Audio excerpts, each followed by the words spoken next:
discuss concept of congruency.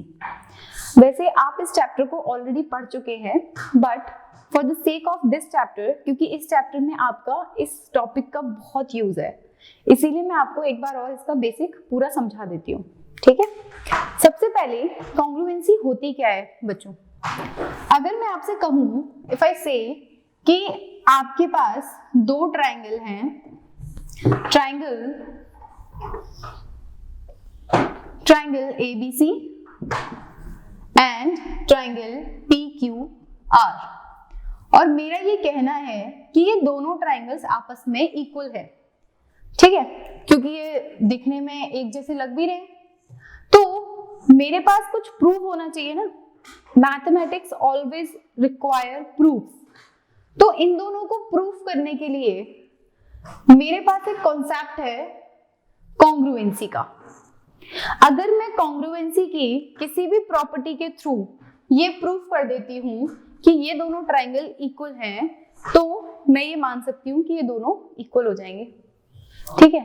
और congruency को अगर मैं एक दूसरे तरीके से समझाऊं, अगर एक ट्राइंगल दूसरे ट्राइंगल को पूरी तरीके से ओवरलैप कर रहा है, इसका मतलब ये है कि वो दोनों कॉन्ग्रुएंट हैं, ठीक है।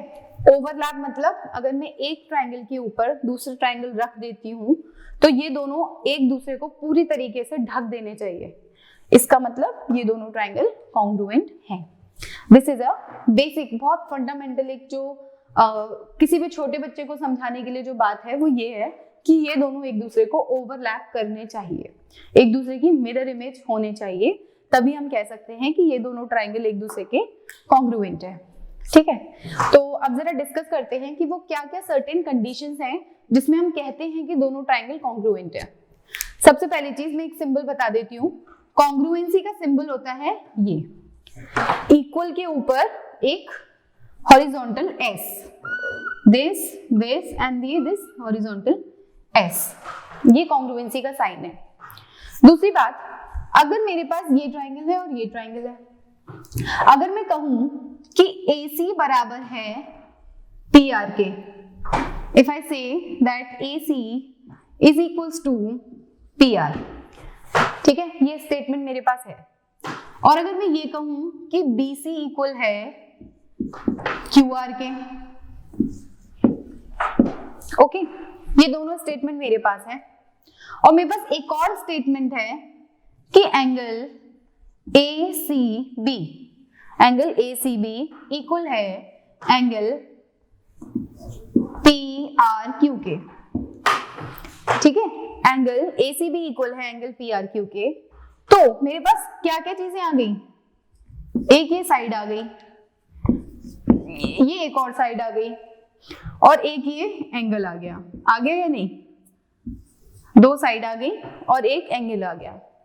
और the most interesting thing is कि इन दोनों साइड्स के बीच में, यानी इन दोनों साइड्स के साथ में जो एंगल बन रहा है वही एंगल इक्वल है, ठीक है। यानी कि मेरे ट्राइंगल का इतना हिस्सा आपस में बराबर है। तो क्या बचा हुआ जो पार्ट है, ये वाला पार्ट, ये वेरी कर सकता है? क्या ऐसा हो सकता है? आप एक एक्सपेरिमेंट अपने घर पे कीजिएगा कि कोई भी दो ट्राइंगल लीजिएगा, उसके दो साइड्स इक्वल काटिएगा और उन दोनों के बीच का एंगल भी इक्वल रखिएगा, और फिर देखिएगा क्या ये वाली साइड वेरी कर रही है? ये वेरी कर ही नहीं सकती। जब हम दो साइड्स को अगर मैं इस तरीके से रखूं और इन दोनों के बीच का भी मैंने एंगल बिल्कुल फिक्स कर दिया, तो इन दोनों के बीच की दूरी, ये जो दूरी है, ये जो डिस्टेंस है, इसको मैं वेरी कर ही नहीं सकती, ये इक्वल ही रहेगी। इसका मतलब क्या हुआ कि ये तीनों साइड मेरी आपस में इक्वल हो गई, विदाउट ये प्रूफ किए कि ये दोनों दो साइड और एक एंगल इक्वल है। इसी से प्रूफ हो गया कि तीनों साइड्स इक्वल है, ठीक है। यानी कि एक प्रॉपर्टी होती है SAS, यानी कि दो ट्राइंगल्स के दो साइड्स और उनके बीच का एंगल अगर इक्वल है तो हम कहते हैं कि ये दोनों ट्राइंगल आपस में कॉन्ग्रुएंट है। क्लियर है? बिल्कुल क्लियर हो जाना चाहिए ये। Number 1 property. नंबर 2 प्रॉपर्टी, जो हमने जिसको ये करने के लिए ऐसा किया कि अगर मेरी तीनों साइड्स ही आपस में इक्वल हैं, AC बराबर है PR के, BC बराबर है QR के, और AB जो रिमेनिंग पार्ट था AB बराबर है PQ के, ठीक है। तो इस कंडीशन में मेरी तीनों साइड्स इक्वल होगी, और जब तीनों साइड्स इक्वल हैं तो एंगल्स ऑटोमेटिकली इक्वल हो जाएंगे, ठीक है, और एक दूसरे को वो पूरे ट्रायंगल्स ओवरलैप करेंगे। तो मेरी दूसरी प्रॉपर्टी क्या होगी, SSS होगी। SSS यानी साइड साइड साइड, SAS मतलब साइड एंगल साइड, ठीक है। अब तीसरी प्रॉपर्टी पे आते हैं। अगर मैं कहूं, इसको मैं रफ कर देती हूँ, ठीक है, बहुत कंफ्यूजिंग हो जाएगा अदरवाइज। अगर मैं ये कहती हूं कि इस ट्रायंगल का एंगल C और इस ट्रायंगल का एंगल R आपस में इक्वल है, ठीक है, और इस ट्रायंगल का एंगल B और इस ट्रायंगल का एंगल Q ये भी आपस में इक्वल है। दो कंडीशन दी है, दो एंगल्स इक्वल है। इनके बीच में जो ये लाइन बन रही है, ये कौन सी लाइन है, ये लाइन है BC और ये इक्वल है QR के। क्लियर है? चलो पहले तो इन दोनों एंगल्स की बात करते हैं। मान लीजिए एंगल C है मेरा 60 डिग्री और एंगल B है मेरा 45 डिग्री, ठीक है। तो जैसा कि मुझे पता है कि एक ट्रायंगल के सारे एंगल का सम क्या होता है, 180 डिग्री होता है, ठीक है। तो जब मेरे पास दो एंगल इक्वल दिए हुए हैं तो क्या तीसरा एंगल भी इक्वल नहीं हो जाएगा? हो जाएगा या नहीं? इन दोनों का सम क्या हुआ? इन दोनों का सम हो गया 110 एंड 110 के बाद ये कितना बचा आपका 70 डिग्री। तो जब ये 70 डिग्री, ये दोनों 110 हो गए तो ये दोनों भी तो 110 हो गए, और बचा हुआ एंगल कितना हो गया 70 डिग्री दोनों में, यानी कि all three angles are equal. पहली बात तो ये, लेकिन angles are not the only parameters to prove that these two triangles are congruent to each other, क्योंकि सेम एंगल्स के साथ हम सिमिलर ट्रायंगल्स बनाते हैं, कॉन्ग्रुएंट नहीं बनाते। सिमिलैरिटी का मीन ये होता है कि उनके डायमेंशंस सेम रेशियो में होंगे, पर वो ओवरलैप करेंगे ये जरूरी नहीं है, ठीक है। Similarity is different. तो इन अ केस व्हेन दो एंगल्स आपके इक्वल है तो आपके कम से कम एक साइड का इक्वल होना भी जरूरी है।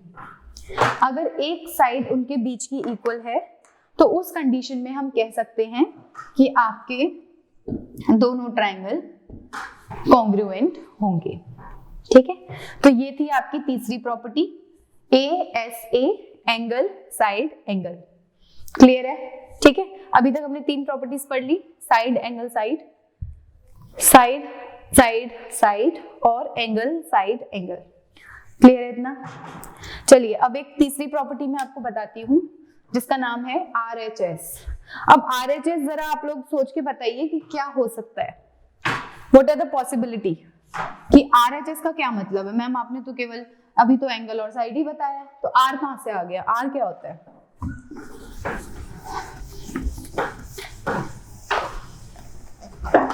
R के लिए मैं आपके सामने एक दूसरा फिगर बनाऊंगी, ठीक है। चलिए R की बात करते हैं। अगर मेरे पास दो ट्रायंगल हैं,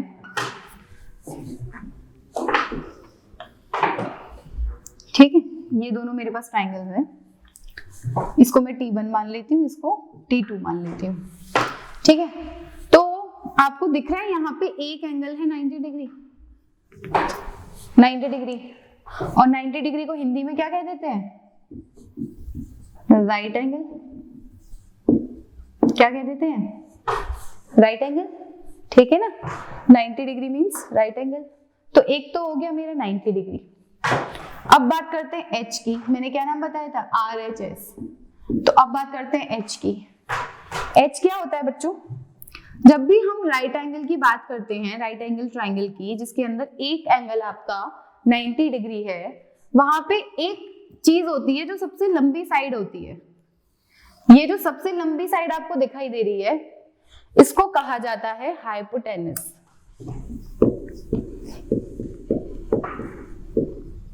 इसको कहा जाता है हाइपोटेन्यूज।